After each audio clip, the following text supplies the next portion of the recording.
The morning Daniel Cartwright left for Ridgeline Trail, frost clung to the kitchen window in delicate fern-like patterns. He stood at the counter tightening the laces on his grey hiking boots, the kind with deep treads meant for uneven ground. His wife Laura watched him tuck a granola bar into the side pocket of his backpack, the same navy pack he'd carried through a dozen state parks. On his left wrist, barely visible beneath his fleece cuff, was the smartwatch his daughter had given him the previous Christmas. A sleek black band he'd resisted at first, calling it unnecessary, before growing quietly fond of its step counts and altitude readings. The device had become part of his routine, something he checked absently while drinking morning coffee, the small screen glowing with notifications he rarely read but found comforting in their persistence. Outside, the sky held that pale January light, unique to northern mornings, all washed out blue and thin sun. Daniel kissed Laura on the forehead, promised he'd be back by 3, and stepped into cold air that smelled of pine and wood smoke from a neighbor's chimney. The car door closed with a dull thunk. She watched through the window as his sedan rolled down the driveway, brake lights flashing once at the stop sign before disappearing around the bend. It was the last time she would see him for 11 years. That image, his hand lifting in a casual wave, his profile through the driver's side window, the familiar shape of him behind the wheel, would replay in her mind thousands of times, each viewing searching for some detail she might have missed, some warning sign that this ordinary Tuesday was anything but. By 4:30 that afternoon, when the winter light had already begun its early fade, Laura called his cell. It went straight to voicemail. She tried again at 5, then 5:30, each unanswered ring tightening something in her chest. At 6, she called the ranger station. A calm voice on the other end asked her to describe the vehicle, the trailhead, what he'd been wearing. They found his car in the Ridgeline lot just after 7, parked neatly between the lines, doors locked, nothing disturbed. His phone was inside, sitting in the cup holder, the battery dead. The only technology he'd taken onto the trail was the watch on his wrist. The search began that night under portable floodlights that carved harsh shadows into the tree line. Volunteers in orange vests fanned out along the main trail, their voices calling Daniel's name into the darkness, the sound swallowed by dense woods and January wind. Search dogs picked up a scent near the 2-mile marker, then lost it where the path forked toward an old logging road. The handlers explained that winter conditions complicated tracking. Frozen ground held scent differently, wind patterns shifted unpredictably through the valley. Helicopters arrived at dawn, thermal cameras sweeping the canopy, but winter cold played tricks on the equipment, turning every deer and exposed rock into a false heat signature.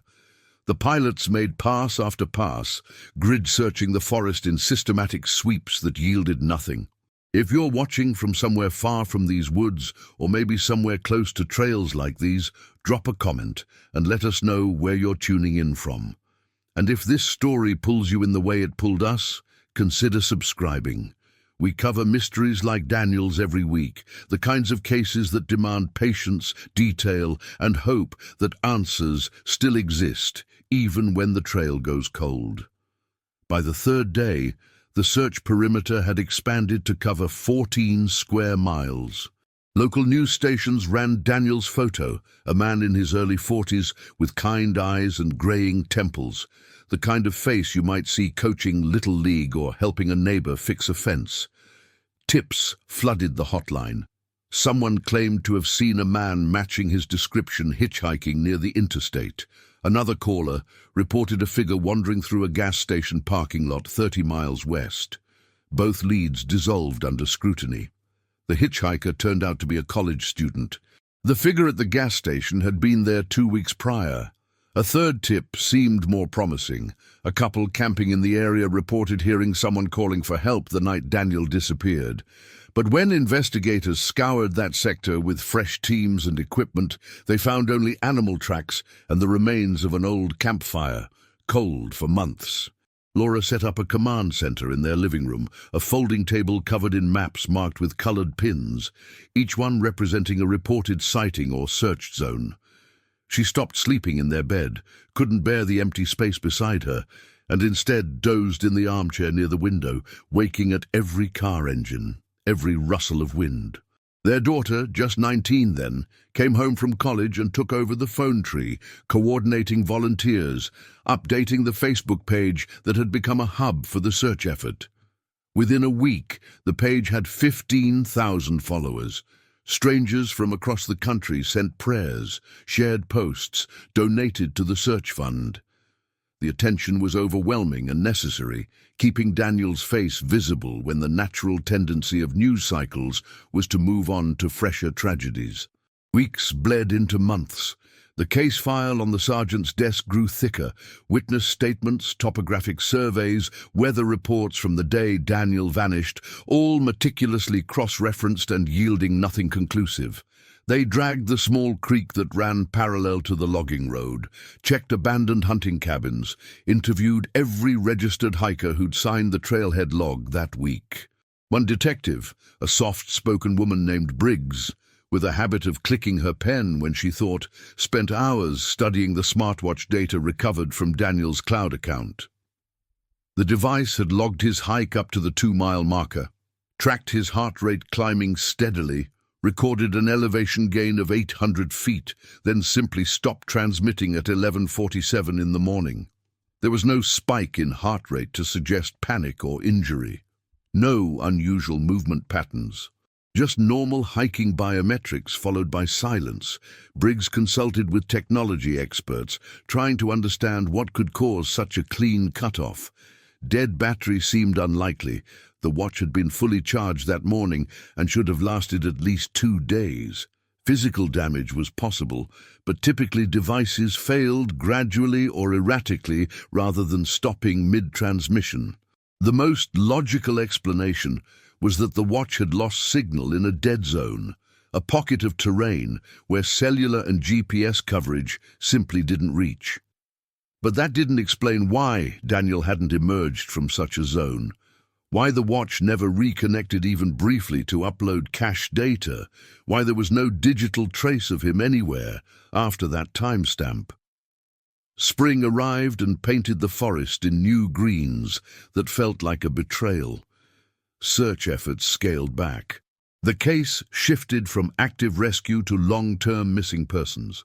Laura returned to work part-time, moving through her days with the mechanical precision of someone whose internal engine has stalled but refuses to quit.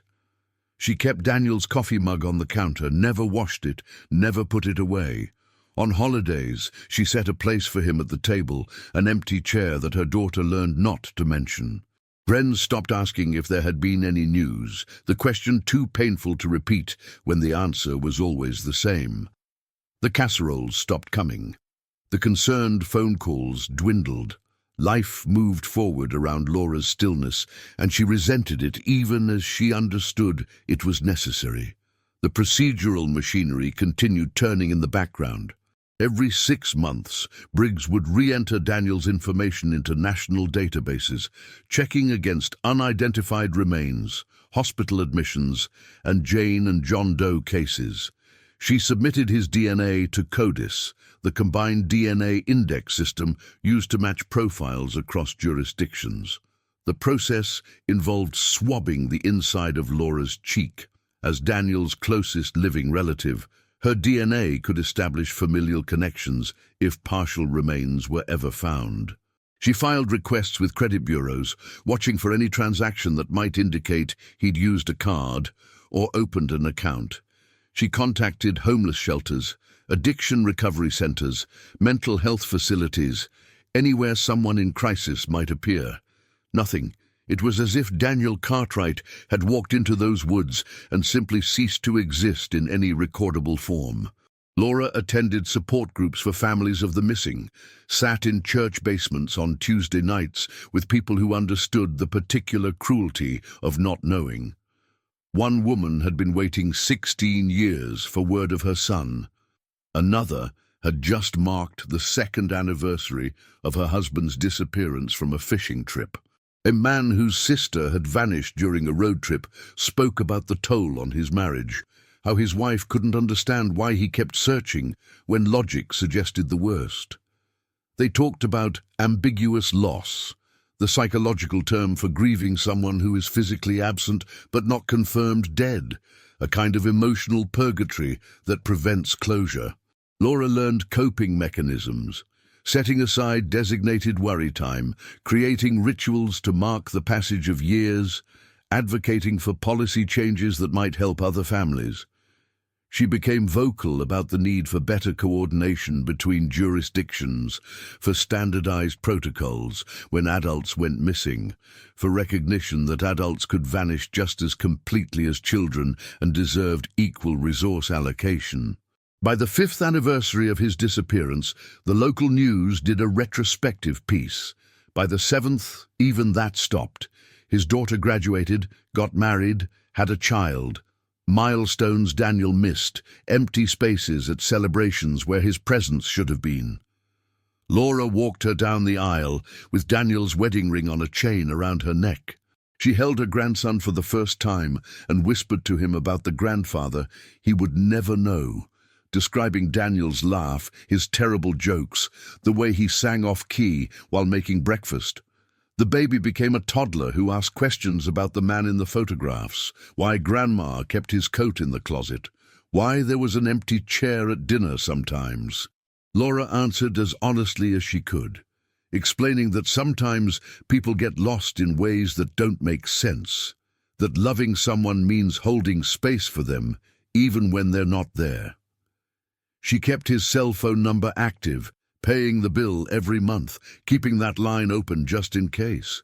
Just in case what, she couldn't always articulate, but the routine gave structure to the shapeless ache. She maintained his email account, checking it weekly for spam and the occasional message from old friends who hadn't heard. She kept his name on the mailbox, on the lease when they moved to a smaller place, on the emergency contact forms at her workplace. It was a way of insisting he still existed somewhere, that his absence was temporary, even as years contradicted that hope. Detective Briggs, promoted now to lieutenant, still reviewed the file once a year, usually in January around the anniversary. She'd bring coffee to her desk, spread out the old evidence photos, reread witness statements looking for something she might have missed. The hiking boots Daniel had been wearing were a common brand, sold in sporting goods stores across 3 states.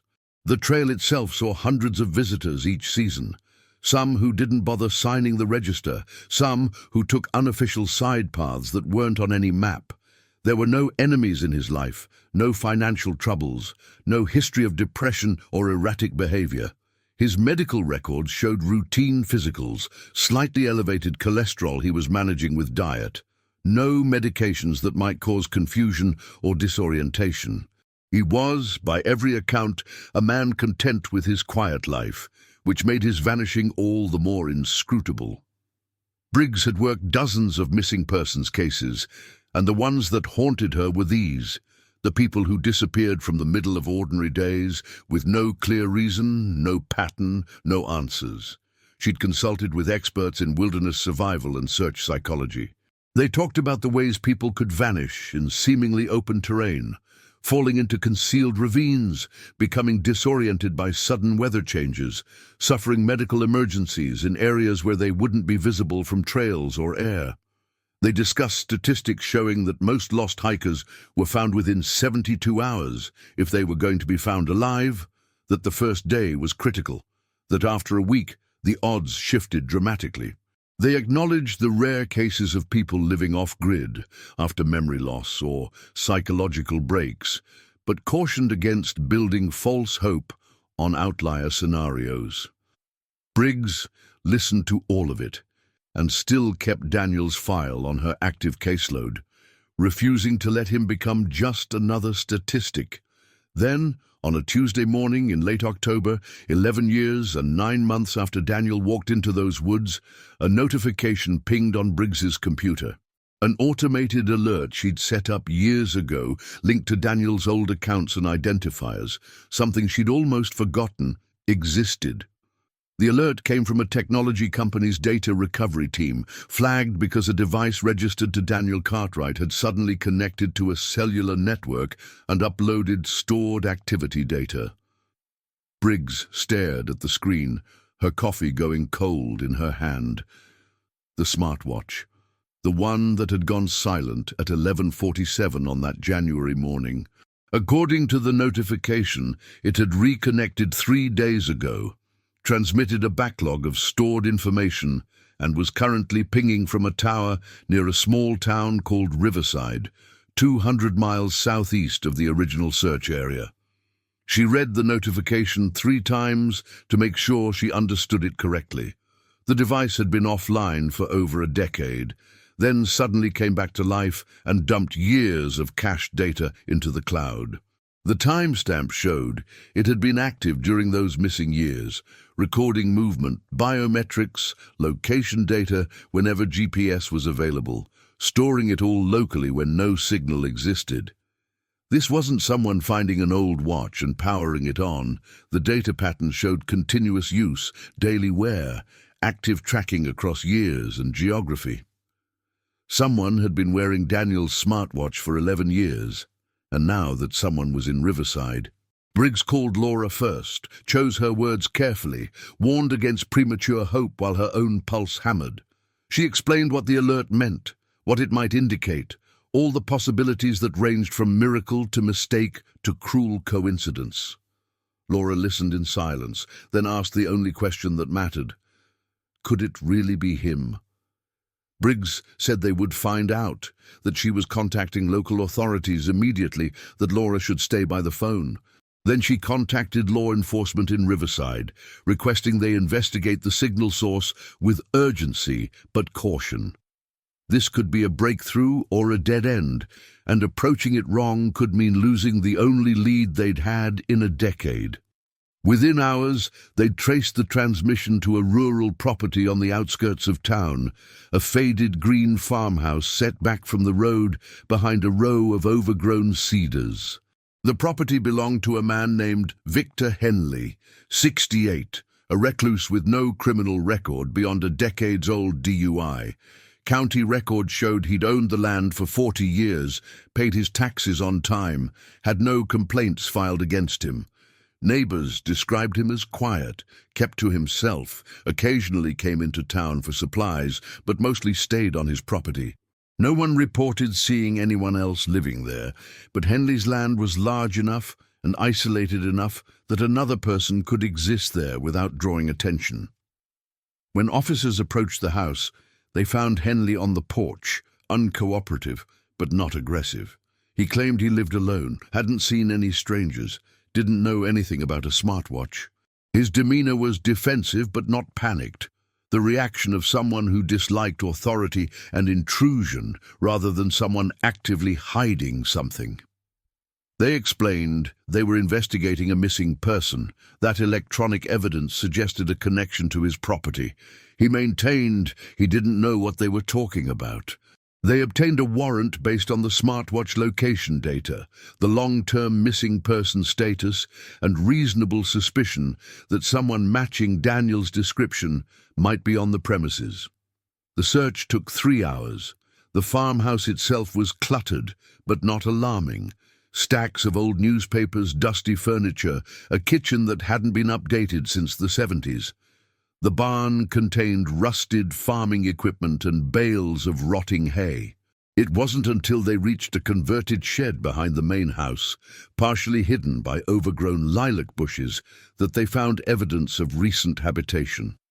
A cot with rumpled blankets, empty food containers, a small camping stove, and on a makeshift shelf, fashioned from plywood and cinder blocks, a black smartwatch sitting beside a water bottle and a paperback book with a cracked spine. But the shed was empty. The watch was there, still powered on, still transmitting, but whoever had been wearing it was gone. Officers expanded their search to the surrounding woods and nearby roads. They interviewed neighbors again with more specific questions. Had anyone seen a man besides Henley on the property? Had there been unusual activity? Did anyone remember Henley having visitors or help with farm work? An elderly woman 2 properties down recalled seeing a second man occasionally over the years, assumed it was family or a hired hand, never thought much of it. A postal carrier remembered delivering packages and glimpsing someone in the distance working on fencing. The sightings were vague, years apart, unremarkable. Briggs drove to Riverside herself, arriving as dusk settled over the property. She examined the shed, the Spartan setup that spoke of someone living with minimal needs, no identification, no personal effects beyond basic necessities. And that watch. The technology team had already retrieved it, begun analyzing the stored data, pulling out location logs and movement patterns that painted a picture of 11 years in fragmentary digital strokes. The watch showed the wearer had been on this property for extended periods, with occasional ventures into nearby woods and town, always returning to this location. Heart rate data showed regular patterns consistent with daily routines, occasional spikes that might indicate physical labor or stress, sleep cycles that suggested someone living roughly in sync with daylight hours. The search for the shed's occupant intensified. Local police distributed Daniel's age-progressed photo, the one created by a forensic artist 3 years after he disappeared, showing how he might look with a decade of aging. They checked bus stations, homeless camps, known spots where transient workers gathered. They interviewed employers in town who hired day laborers, asking if anyone matching the description had worked recently. Most remembered faces poorly, if at all, paid in cash for temporary help, kept no records. Then a clerk at a convenience store 3 miles from Henley's property recalled someone matching the description coming in 4 days ago, buying water and trail mix, paying with coins counted out carefully, seeming confused by the card reader when asked if he wanted to use that instead. The clerk described him as quiet, polite, disoriented in a way that suggested he wasn't quite present. When she'd asked if he needed help finding anything, he'd looked at her as if trying to remember what help meant.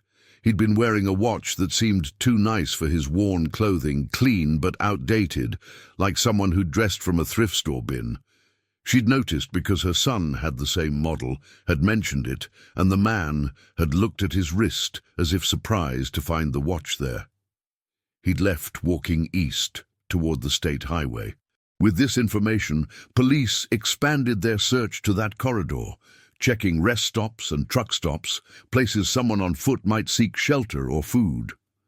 2 days into this expanded effort, a state trooper responding to a wellness check at a highway rest area found a man sitting at a picnic table in the dark, staring at nothing. When approached, he gave his name as David, said he was 41 years old, couldn't remember his last name or where he'd come from. He was thin, bearded, wearing clothes that didn't quite fit, disoriented but not hostile. On his left wrist, catching the beam of the trooper's flashlight, was a black smartwatch that the trooper recognized from the bolo that had gone out 2 days earlier. The fingerprints matched. Daniel Cartwright had been found. The reunion happened in stages, carefully orchestrated by trauma specialists who understood that 11 years of separation required more than simply putting 2 people in the same room. Laura flew to Riverside with their daughter, both of them silent on the plane, holding hands so tightly their knuckles went white. They met first with a psychologist who explained that Daniel, he'd started answering to that name again, though his recall remained fragmented, was experiencing what appeared to be dissociative amnesia, possibly triggered by trauma and compounded by prolonged isolation. The condition manifested as an inability to recall personal information, autobiographical memory, and identity details despite intact functioning in other cognitive areas. He could remember skills, could read and write, understood money and basic social interaction, but couldn't access the narrative of who he was or where he came from. When Laura finally saw him, through the window of a conference room in a county medical facility, she recognized the shape of his shoulders, the way he tilted his head when listening. But his face was different, older, weathered, marked by years she hadn't witnessed. His hair had gone almost entirely grey.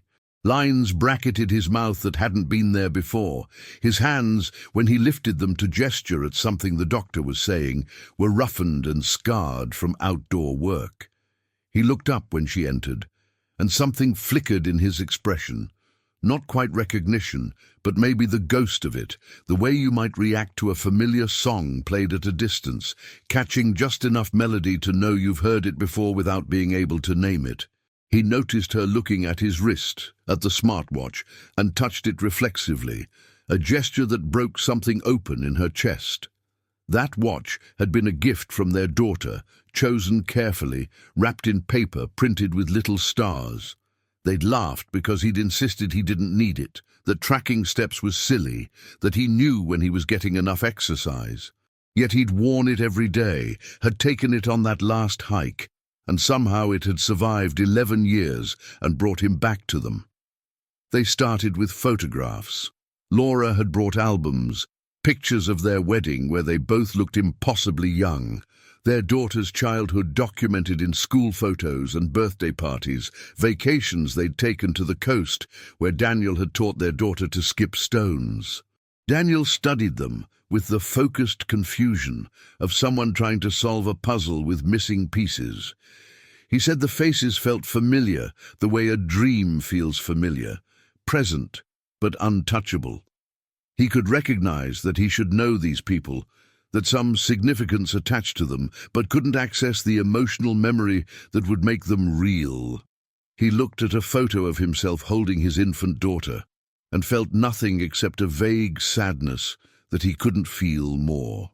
The watch on his wrist, he explained haltingly, had become a talisman during the lost years, something solid to ground him when everything else felt unmoored. He remembered, not clearly, but in impressions, waking up cold and hurt somewhere in the woods, the watch on his wrist still working, still counting his steps, even as he had no idea where he was walking or why. He'd learned to turn it off to conserve battery, only activating it occasionally to check the time, never in places with strong signals because towns and people felt overwhelming and frightening in ways he couldn't articulate. Until 3 days ago, when something, he couldn't say what, had compelled him to leave Henley's property and turn the watch on in Riverside, where he'd drifted confused and directionless until the trooper had found him. The story that emerged over subsequent weeks came in fragments, pieces of an 11-year gap that Daniel himself couldn't fully assemble. Medical evaluations found evidence of an old head injury, healed fractures consistent with a significant fall, and indicators of long-term malnutrition and exposure that had been gradually corrected through better conditions. Investigators determined he'd suffered a fall shortly after the 2-mile marker, possibly struck his head on rocks near a dry creek bed that ran through a ravine masked by thick undergrowth. The area wasn't visible from the main trail, which explained why searchers had missed it despite intensive efforts. He'd wandered disoriented, eventually stumbled onto Henley's private land, where the old man, startled but not unkind, had offered shelter. Henley, it turned out, had his own complicated relationship with solitude and mental health.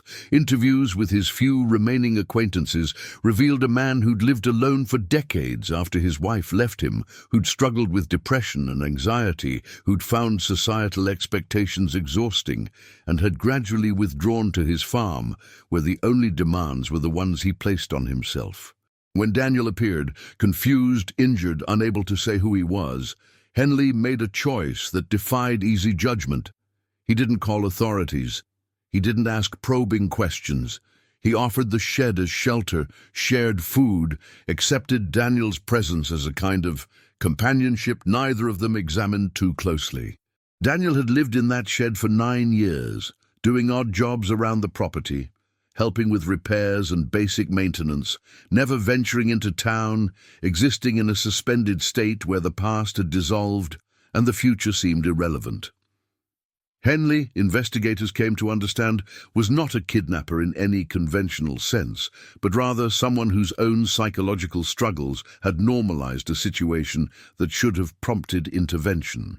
He'd convinced himself that Daniel was there by choice, that providing shelter was kindness, that involving authorities would only complicate something that felt, in their isolated bubble, like it was working. When pressed by investigators, Henley's neighbors described him as someone whose grip on conventional social norms had always been tenuous, who meant no harm but couldn't always distinguish his intentions from their impacts. Daniel left 2 years ago, shortly after Henley passed away from a stroke. Coming home from work in the woods, he'd been clearing fallen branches for firewood. Daniel had found Henley collapsed on the kitchen floor, already gone. He'd stood there for a long time, trying to understand what he was supposed to do, what procedures existed for this situation. Eventually, he'd walked to the nearest neighbor and reported the death. But when emergency services arrived and began asking him questions about his relationship to Henley, his own identity, his living situation, the inquiries triggered something like panic. He'd slipped away while they were occupied with the body, gathered his few possessions, including the smartwatch, and simply left. For 2 years, he'd drifted through rural areas, taking temporary work when he could find it, sleeping rough when he couldn't, moving through a series of small towns that blurred together in his fractured memory. He'd pick apples in orchards, clear brush for property owners, help set up fencing, any task that required physical labor and minimal conversation. Employers remembered him as a good worker but odd, someone who seemed disconnected, who never gave a last name or asked about steady employment, who disappeared as quietly as he'd arrived. The smartwatch stayed with him through all of it, turned off to preserve battery, a constant physical presence even as its purpose had become unclear in his mind. He knew it was important, knew it connected him to something he'd lost, but couldn't access what that something was. 3 days before the trooper found him, something had shifted. Daniel described it as a feeling like static clearing, not full clarity, but enough to sense that he needed to move differently, to stop wandering and start searching, even though he didn't know what he was searching for. He'd turned on the watch, maybe hoping its interface would trigger recognition, maybe just responding to an impulse he couldn't name. The device had sprung to life, found a strong signal for the first time in years, and uploaded the massive cache of stored data it had been accumulating since that January morning 11 years ago. That transmission had triggered Briggs's alert, and that alert had set in motion the machinery that finally brought Daniel home. The legal complications were minimal, but required navigation. Daniel had committed no crimes, and Henley's estate had no heirs to press charges of trespassing or anything else. Social Services conducted a thorough investigation to ensure there had been no coercion or abuse, interviewing neighbors, reviewing property records, analyzing the timeline of events. Their conclusion, detailed in a 40-page report, was that what had occurred was a tragic collision of circumstances, a head injury causing amnesia, a recluse who made poor but not malicious choices, and systems that weren't designed to catch someone who'd fallen through cracks in such an unusual way. No criminal charges were filed. The focus shifted entirely to Daniel's recovery and reintegration.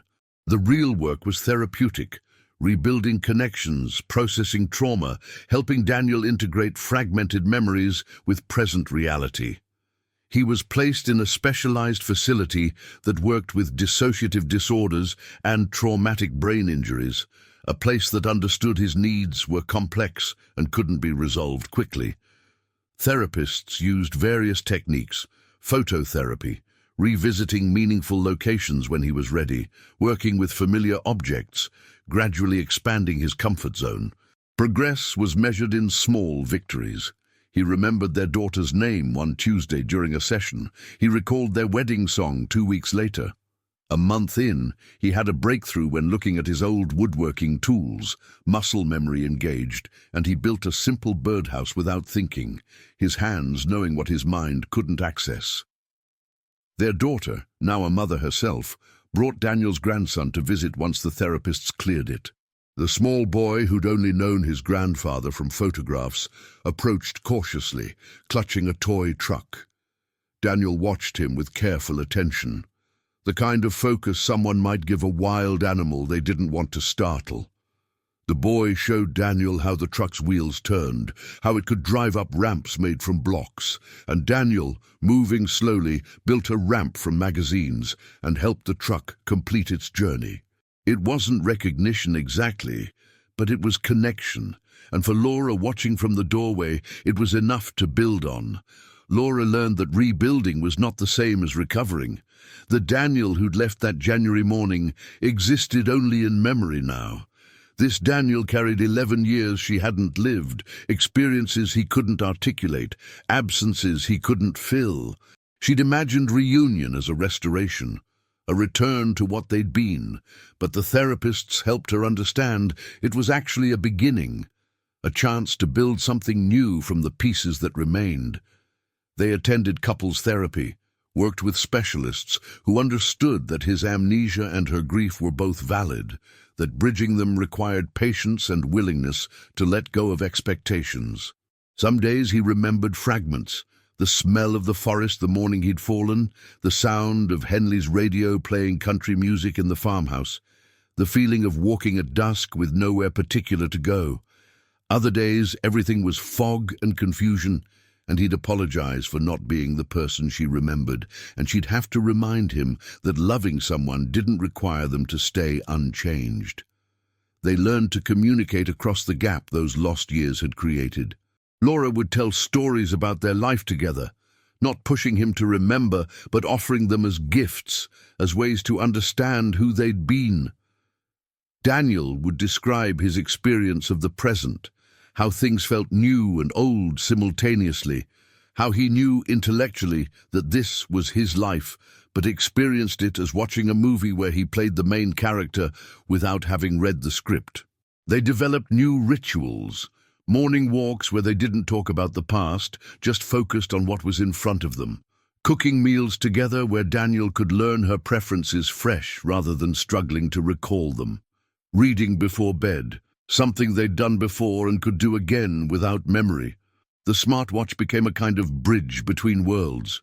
The stored data, when finally extracted and analyzed, showed Daniel's movements and biometrics over the 11 years, a digital breadcrumb trail of a life lived off the grid.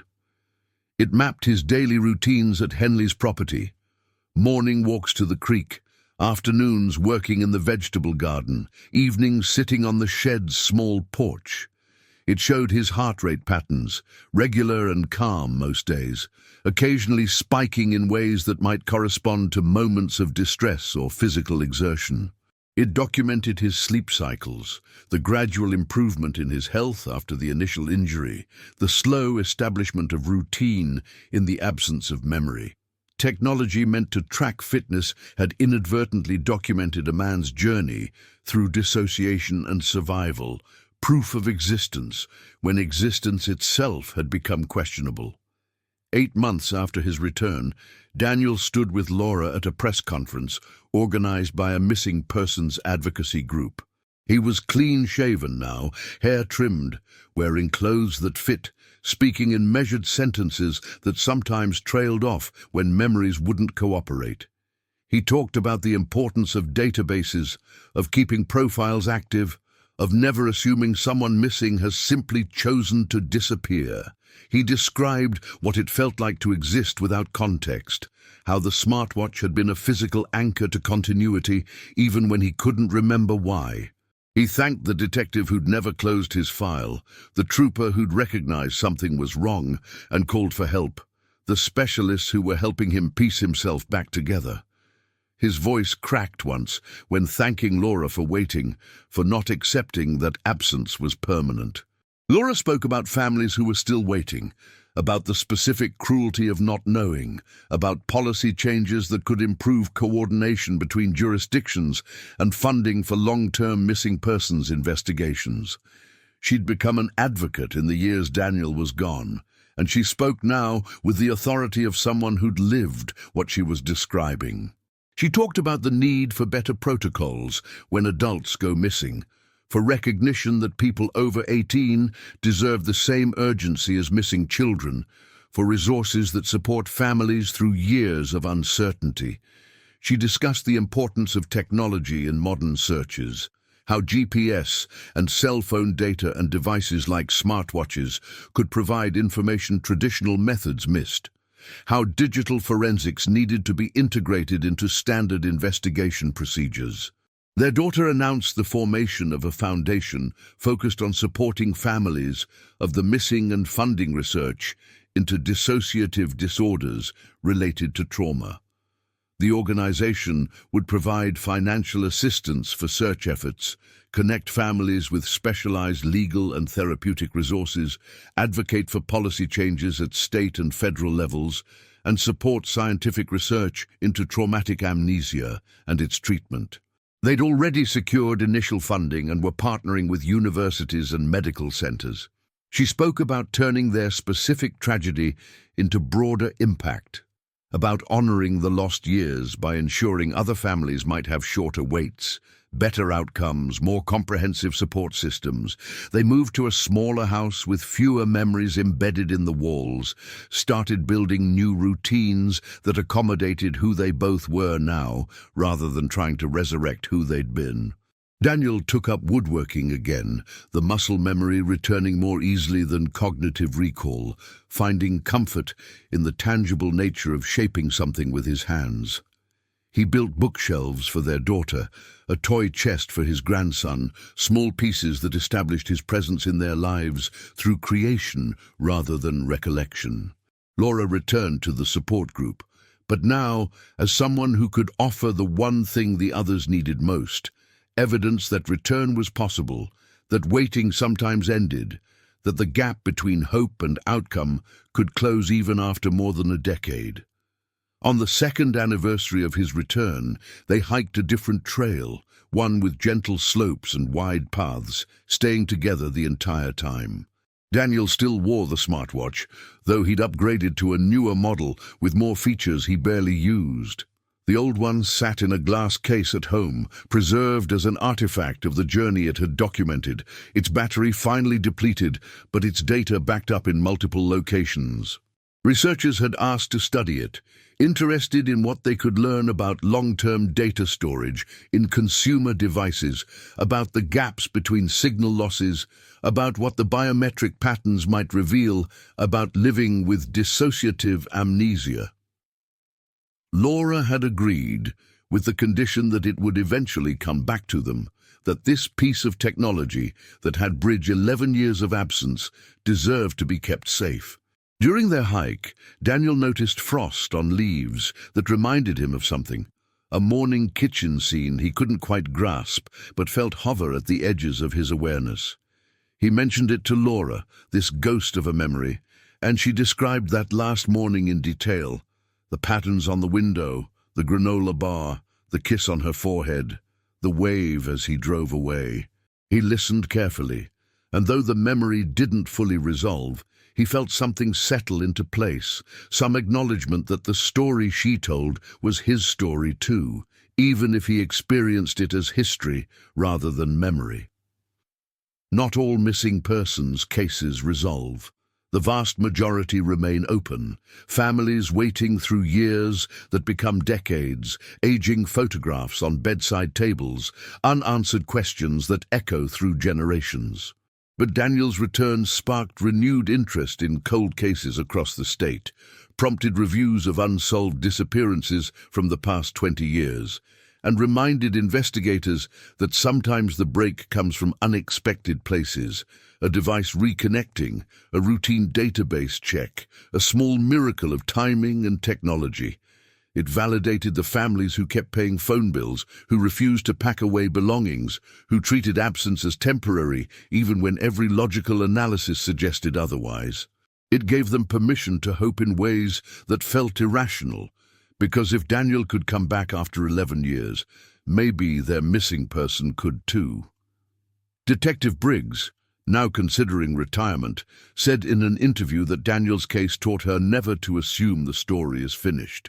She'd worked missing persons for 23 years, seen patterns and probabilities, knew the statistics that said most adults found alive are located within the first month. But she'd also learned that outliers exist, that sometimes the 1 in 1,000 scenario is the one unfolding in front of you, that maintaining hope doesn't require ignoring reality. It requires staying open to the possibility that reality is stranger and more complex than the patterns suggest. She kept the alert that had pinged that October morning framed on her office wall, a reminder that persistence in small details sometimes matters more than dramatic breakthroughs.